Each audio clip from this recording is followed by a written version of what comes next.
Hello and welcome to another video from oorail.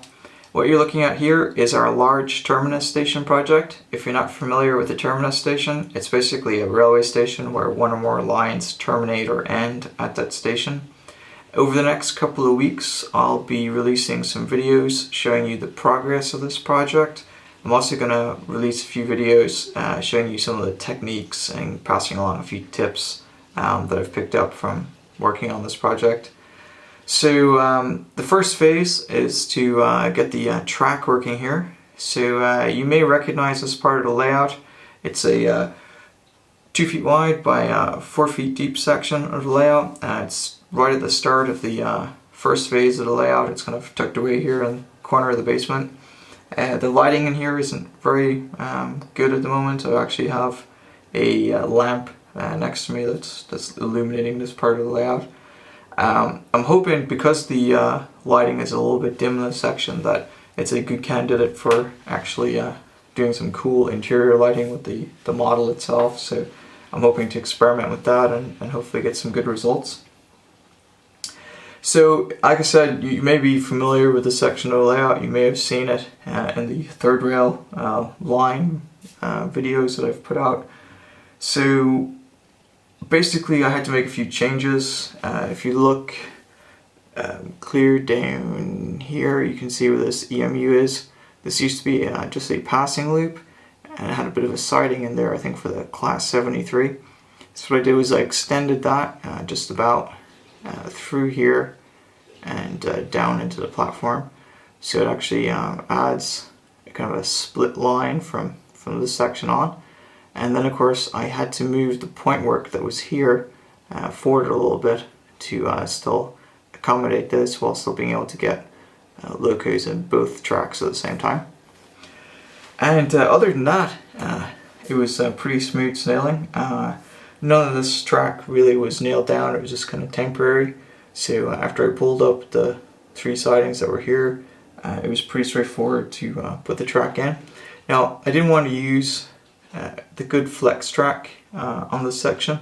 I had a lot of this various different offcuts on some spare bits of almost cut or not fully cut Hornby flex track.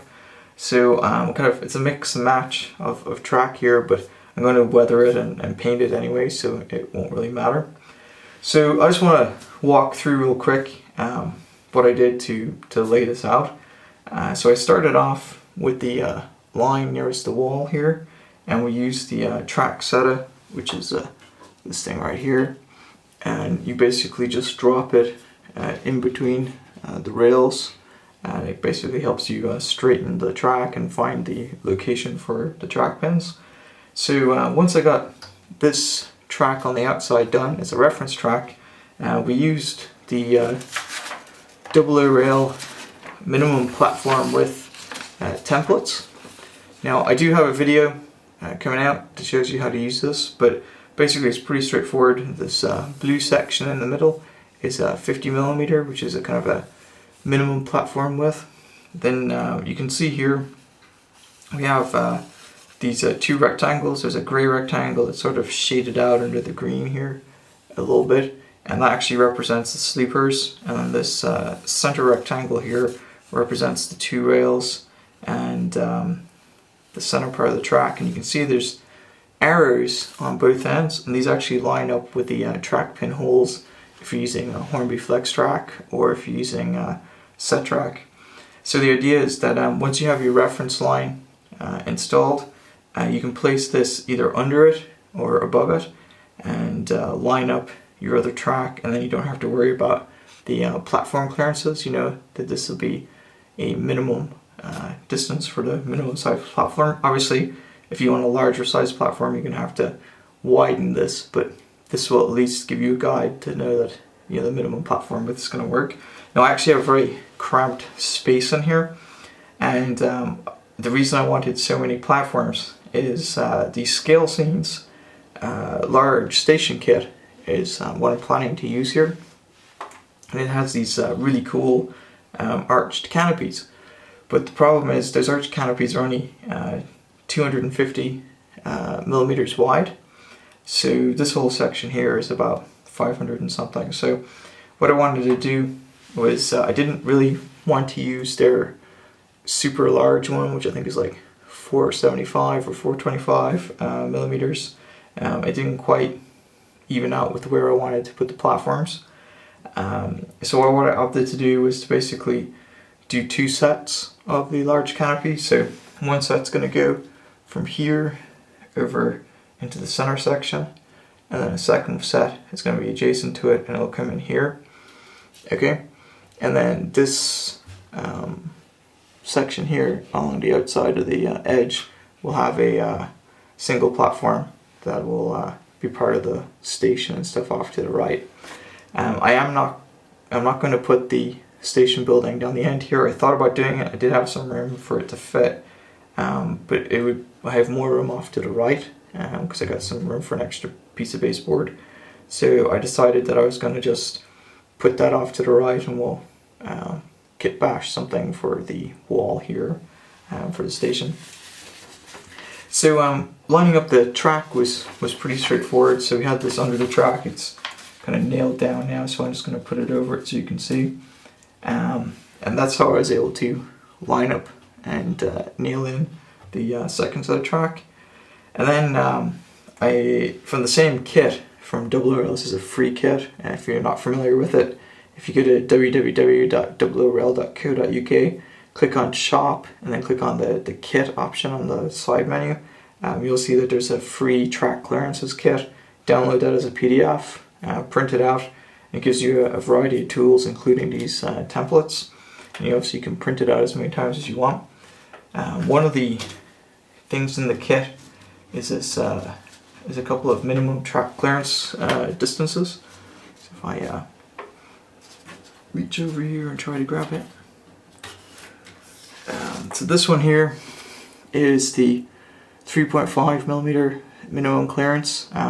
The smallest one that we have is 24 millimeter, which is scale 6 foot. And that's kind of pushing it a bit. So usually the 1.5 millimeter is the real minimum you want to do. Now the way to use this is just to give you kind of a guide. It's been printed out and then glued onto a medium card. And what you do is you simply line it up with the rails here and make sure it fits in between the two. And you can see here this section is a little bit wider and it drops in a little easier. So obviously since this is a little wider, it's not going from rail to rail, but it should just drop in between the 2 sets of rails, and that will let you know if you're gonna have any kind of side swiping problems with your rolling stock. So I used the smaller 24 millimeter one. It's a little bit wider than 24 millimeters to get the clearance between these 2 lines. And we used another platform kit. You can see here as well, the platform kit comes with a version that you can stand up on the rails here, so you can check the clearances this way as well. And then you can lay it back down. And then we have another platform going in here and another one going in here, so we use the same templates, and we use this there and there just to make sure that there was plenty of space. Now you might be wondering why I didn't bring this line just in closer to this one and put the platform here.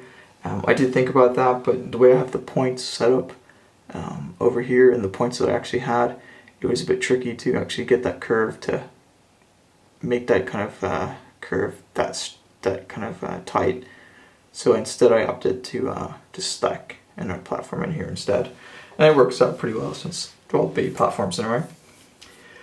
So that's basically it in terms of the layout section here. So what I'm going to do is I'm just going to pick up the templates so you can get the full effect with the track, and you can see it's a real mixed match of different types of track that I had laying around, and spares and offshoots. But that should give you an idea. Now one of the other things that you'll need, since I did use some Pico track here, this is a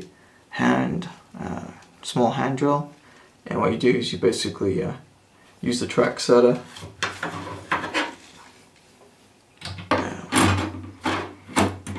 in the middle of the thing like so, find the sleeper in the center, and you just twist and twist and twist until you put a small indentation in the sleeper. Then you can put the track pin and just hammer it in, and you're good to go. So that's basically it. So I'll remove the track setter out of here, and you can sort of get the full effect. Okay.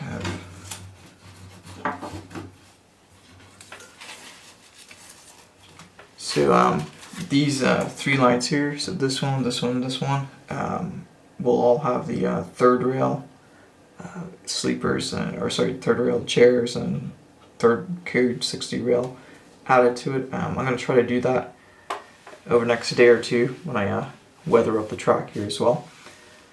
So that's basically it in terms of this video. So the next video and progress I'll be doing will actually be weathering this track. So I'm going to go do a few quick test runs, and then we'll start to weather up the track. And then once the track's weathered, I can start to drop in the scale scenes platforms and some of the other details and start to ballast out, and we can go from there. Alright, well, we hope you enjoyed this video, and until next time.